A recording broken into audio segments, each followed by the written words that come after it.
Sabia disso? Você não sabe como fulano está nesse momento. Eu vi o pastor bebendo. Mas e agora? Ele está pregando. Como ele está vivendo agora? Todos caem.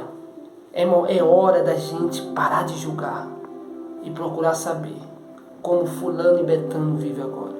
A nossa missão não é matar, é salvar. Davi pecou. Pelo povo, ele morreria apedrejado. Mas Deus disse, não, Davi, foi um momento de fraqueza. A consequência vem. Mas isso não quer dizer que você continua no mesmo ato. Quem pecou hoje não quer dizer que continua no mesmo ato amanhã. Quem pecou ontem não quer dizer que hoje continua a mesma coisa. Ei, não se importe com o que os outros dizem.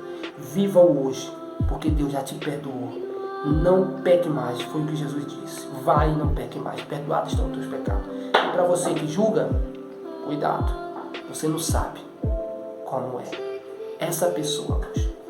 Beijo no seu coração, demorei até demais nesse vídeo. Abraço.